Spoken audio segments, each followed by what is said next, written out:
In this part of lectures 20 and 21, we're going to present the Rayleigh Ritz method applied to an Euler Bernoulli beam. Just as a reminder, the Rayleigh Ritz method attempts to find an approximate solution for the displacement of the beam by minimizing the potential energy of the system. So let's apply the Rayleigh Ritz method to the shown beam. We have a beam with a length L and a cross-sectional area and moment of inertia. So a cross-sectional area A and moment of inertia I. The beam is subjected to a constant force of value P applied at the end x1 equal L, so a shear force that's equal to P. And the bar is fixed at x1 equals 0. We need to find the displacement, the rotation, the bending moment, and the shearing force using two methods. The exact solution, which is directly solving the differential equation of equilibrium, and the second method using the Rayleigh Ritz method, and Rayleigh Ritz method is an approximation, so we use a polynomial of the degree 0, 1, 2, 3, and or 4 for the approximation. So let's start with the exact solution. So for the exact solution, we have the differential equation that states that EI, the fourth derivative of y, with respect to x1 part 4 is equal to 0. Because Q is equal to 0, there's no distributed load on the beam. And which, when we differentiate,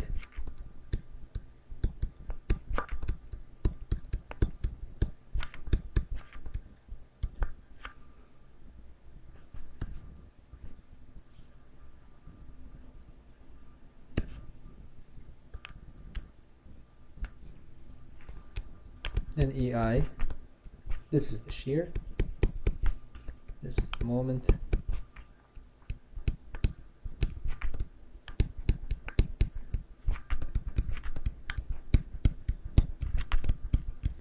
and finally the rotation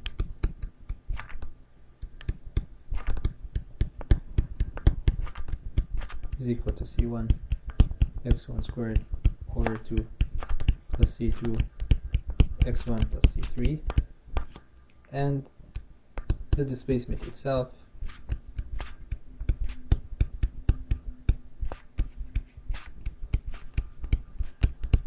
C2 x1 squared over 2 plus C3 x1 plus C4.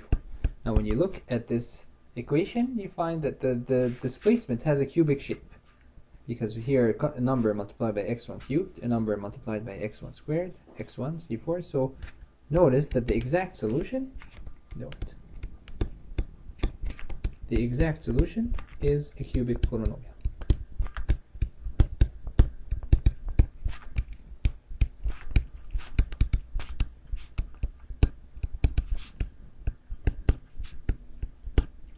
Now I have I need four boundary conditions to find those four constants. The four boundary conditions are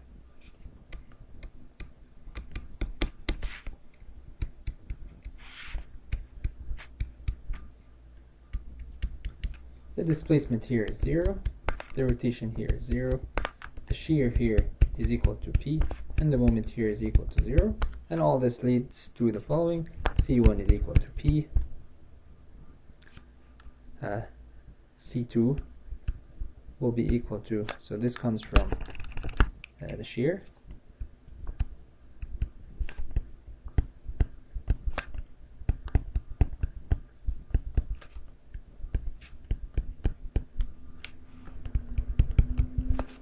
and the moment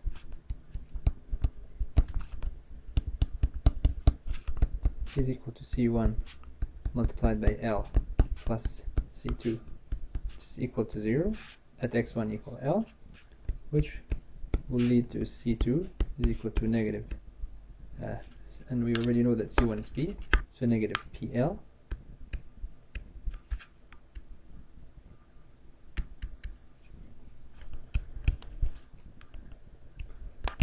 y of 0 equals 0, which will lead to C4 equals 0, and the rotation of 0 equals 0, which will lead to C3 equals 0. And so the final displacement is equal to C1, which is P, x1 cubed over 3 over 6, plus C2, which is negative PL, x1 squared over 2. The rotation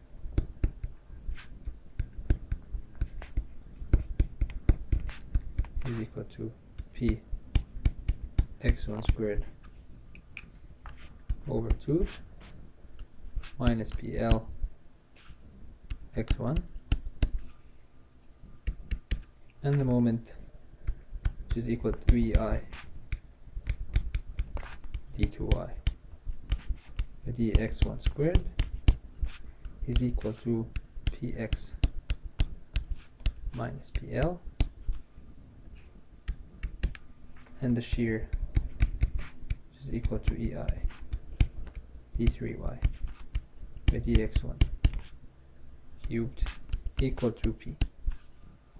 So this constitutes the exact solution for the differential equation of equilibrium. This is the exact solution.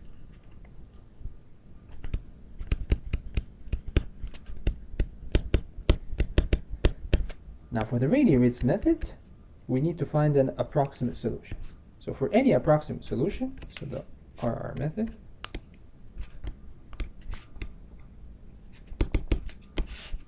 finds an approximate solution. Now to find an approximate solution, we have to assume something. So we are going to assume first that y approximate is just a constant.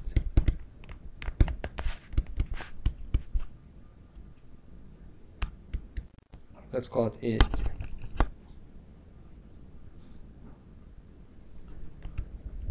Now in the Rayleigh Ritz method, to find an approximate solution, the first thing we have to do is assume an approximate solution, and then we have to apply two things. First, apply the essential boundary conditions. Essential boundary conditions. And then minimize the potential energy.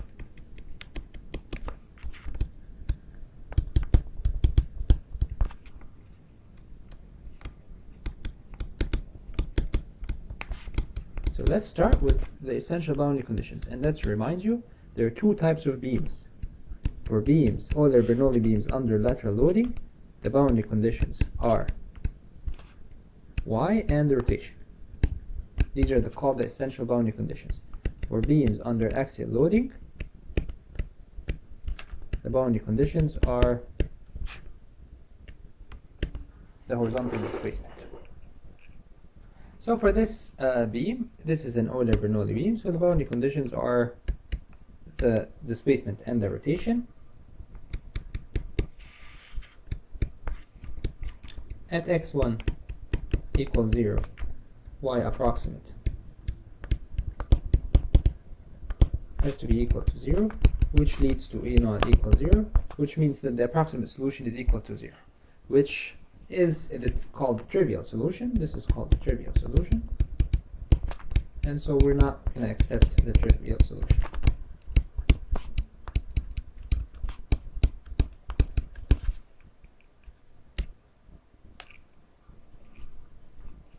So this is the first attempt towards an approximate solution. The second attempt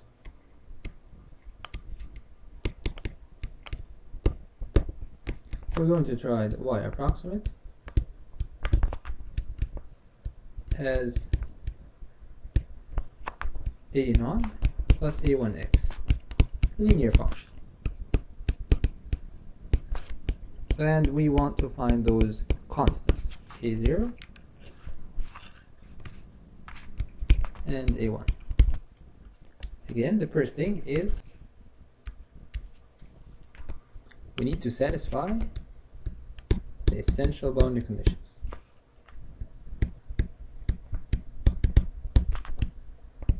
which are the displacement is 0 and the rotation is 0 at the first point. Y is 0 and theta equals 0, which will both lead to A0 equals 0 and A1 equals 0. Therefore, again, trivial solution.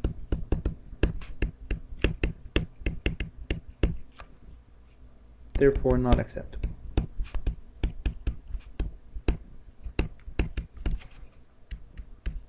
Third attempt.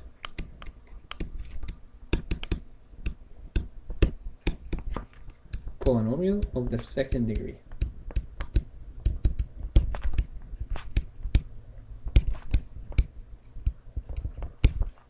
Let's assume that y approximate is equal to A0 plus A1x plus A2x1 squared. We're assuming that the approximate solution is a parabolic function. Satisfy essential boundary conditions. Okay, y equals, when at x1 equals 0, y approximate has to be equal to 0, and at x1 equals 0, theta approximate, which is dy approximate by dx, also equal to 0. From both, you'll get the first two constants are equal to 0. And so y approximate now has the following form.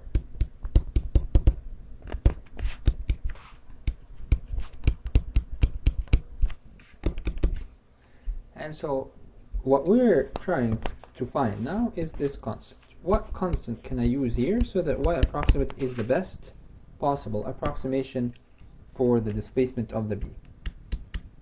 To find A2, we need to utilize the Rayleigh Ritz method, which is minimize the potential energy of the system. Minimize potential energy of system. So let's write the potential energy of the system. And don't forget, you have two types of beams. A beam with lateral loading, a beam with axial loading. The potential energy of each beam is different. For beam with lateral loading, an Euler Bernoulli beam, the potential energy of the system is equal to half the integral of the moment multiplied by d2y by dx1 squared integrated over the length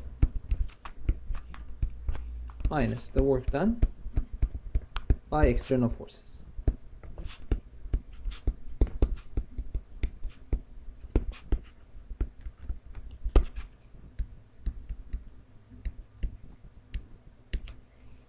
Now the moment is equal to EI multiplied by the second derivative of the displacement. So the potential energy is equal to half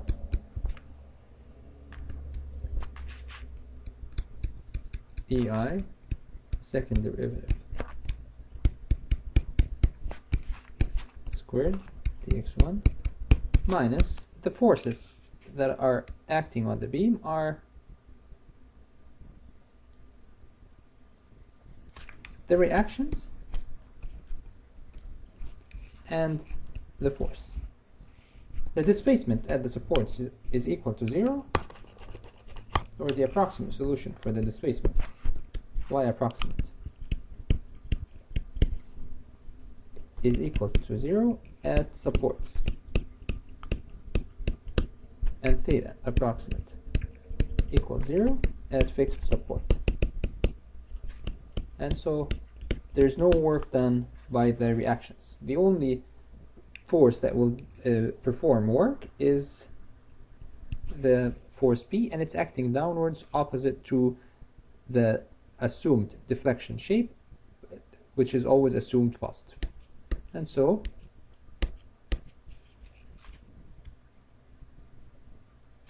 minus the work done by the external forces, the force is acting downwards multiplied by y when x1 equal L. Particular displacement, the displacement when x1 is equal to L. Now for y, we're going to use y approximate for y.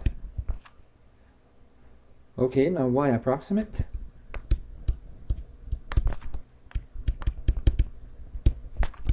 is equal to a2 x1 squared, and dy approximate by dx1 is equal to 2a2 x1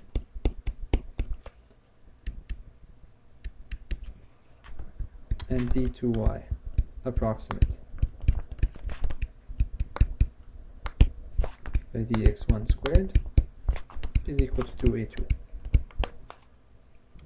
And now we can write the potential energy of the system in terms of all these variables. EI over 2, the integral of 2a2 squared integrated over the length minus or plus the force multiplied by the displacement when x1 is equal to L. This is a2 L squared. Now we need to make the potential energy minimum, so we take the potential energy with respect to a2 and make it equal to 0, and therefore you'll find, let's just solve this first, EI over 2 for a2 squared L plus PL squared a2.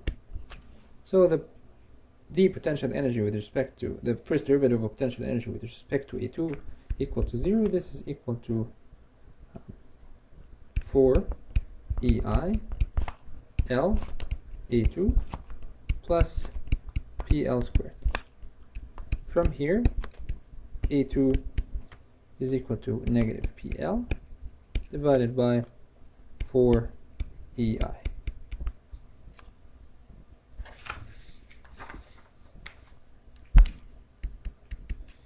Therefore, y approximate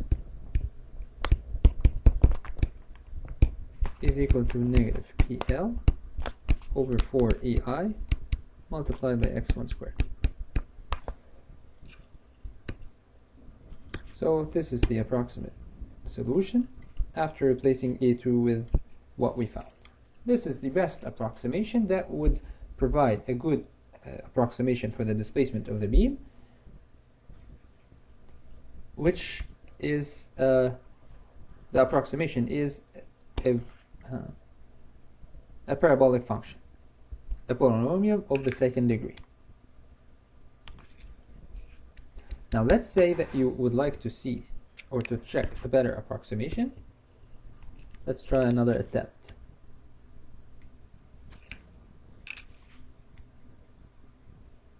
So a fourth attempt.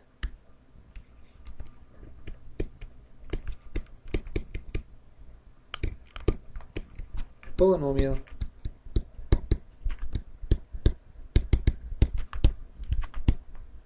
of the third degree. Let's assume that y approximate equal to a0 plus a1 x1 plus a2 x1 squared plus a3 x1 cubed.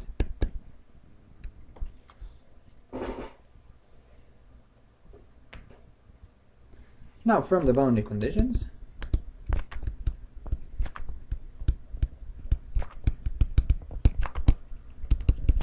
a0 equals 0 and a1 equals 0. And so the approximate solution will only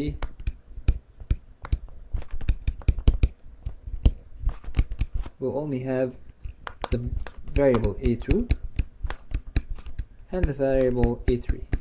And these are what we're looking for.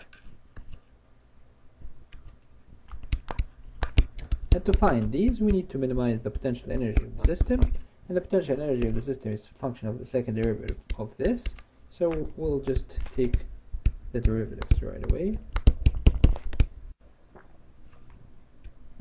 Dy approximate with respect to x1 equal to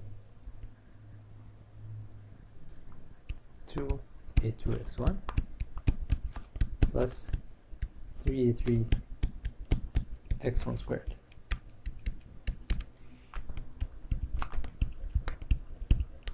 The second derivative of y approximate with respect to x1 squared will be equal to 2a2 plus 6a3 x1. Now the potential energy of the system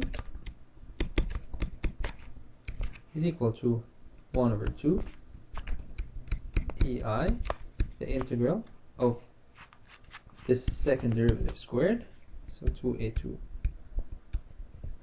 plus 6a3 x1 squared integrated over the length minus the work done by the external forces P multiplied by the displacement at x1 equal L, which is a2 L squared. So the displacement, this so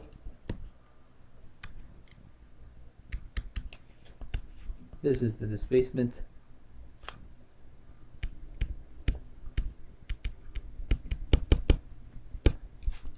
when x1 equal to L.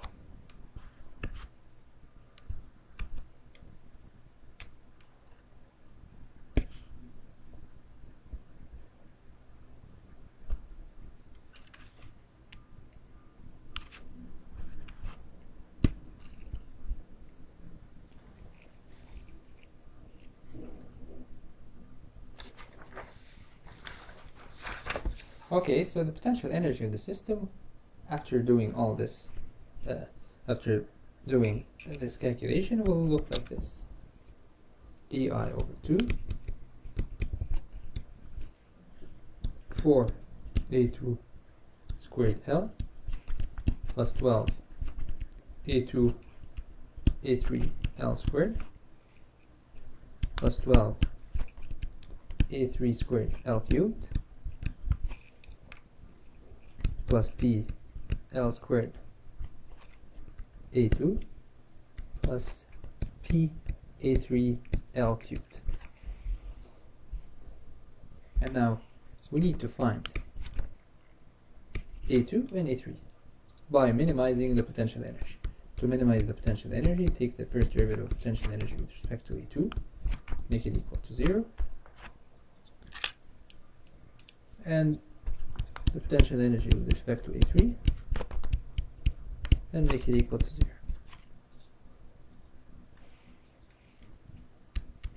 This is, if I look graphically, what is it that I'm doing?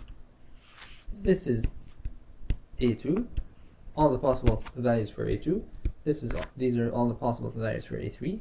This is the potential energy of the system as a function of A2 and A3. It actually looks like this. There is a particular point for A2 and A3 at which the potential energy is minimal. To find this particular point, I take the derivative of the potential energy with respect to A2 and make it 0, and the potential energy with respect to A3 and make it 0, and these two equations will enable me to find A2 and A3.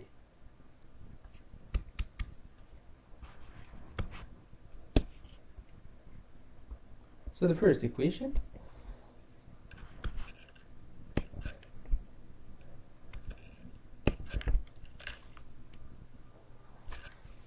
the potential energy with respect to A2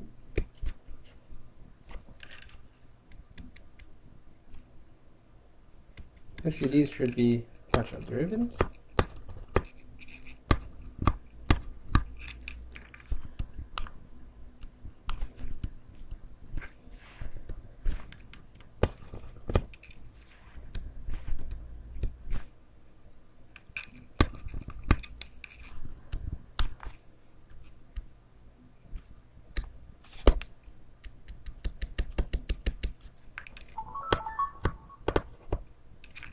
So partial potential energy, this is equal to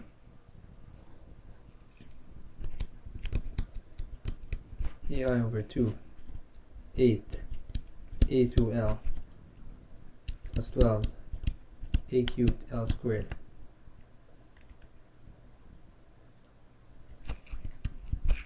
plus PL squared equals 0. And partial potential energy with respect to A3 will be equal to EI over 2, 12 A2L squared plus 24 A3L squared plus PL cubed. Again, this is equal to 0. From here, if you solve those two equations in the two unknowns, you'll find that A2 is equal to negative PL over 2EI, and A3 is equal to P over 6EI. And so now Y approximate was equal to A2 x1 squared plus A3 x1 cubed. And so now I can utilize this. I'm going to put P over 6EI x1 cubed. I just wrote this one first, minus PL over 2EI x1 squared. Okay, now let's notice there's something here that is very important. The approximate solution that we obtained, or the best approximation for the displacement that we obtained, is this. Now let's go back to the beginning of this problem and find and look at the exact solution.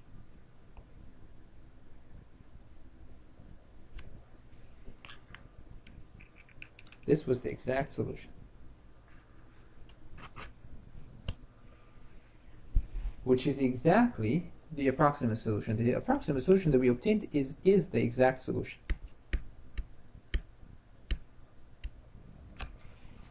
Notice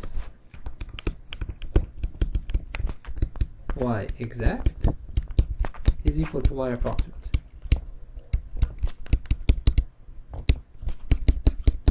And this is only because the approximation that we assume already contains a form that is similar to the exact solution, because we assume that the approximate solution is a cubic function, and the exact solution is actually a cubic function. And that's why when we obtained the approximate solution, when we did the Rayleigh Ritz method, we actually obtained the approximate solution to be equal to the exact solution. And if you repeat this for 100 terms, if you assume y approximate A0 plus A1x plus A2 x1 squared plus A3 x1 cubed plus A4 x1 power 4. If you add as many terms as you want, you will still find that when you do the Rayleigh Ritz method, when you perform the Rayleigh Ritz method, you'll find that y exact or y approximate will be equal to y exact. So all the additional terms will cancel out. The Rayleigh Ritz method will give you 0. Only because the exact solution is already contained in this portion. Exact solution is already contained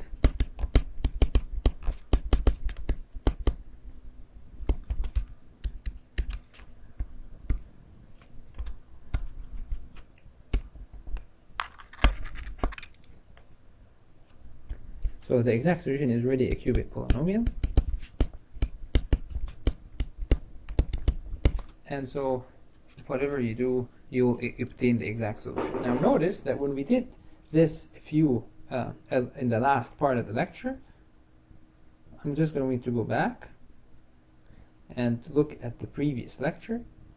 In the previous lecture, the exact solution was a logarithmic function. The exact solution was a logarithmic function. And for this logarithmic function, we tried to approximate this logarithmic function with different polynomials. So we assumed approximations of the form A0 plus A1x 1 plus a2x1 squared, and we assume the cubic polynomial afterwards, and so on. So the more polynomials that you assume, the better approximation, but you'll never get exactly the exact solution, because the exact solution is a logarithmic function, but the approximations that you're assuming do not have the same form. The exact solution is a logarithmic function, so the approximations you're assuming are not logarithmic functions, they are polynomials. And so you get close approximations, but not necessarily exact. However, when we did the Rayleigh Ritz method, and the exact solution was a cubic polynomial, the approximate solution that we obtained was equal to the exact solution. And this concludes our 398 lectures. You have other tutorials in which I show you how to do the Mathematica, how to do the Rayleigh Ritz method using Mathematica.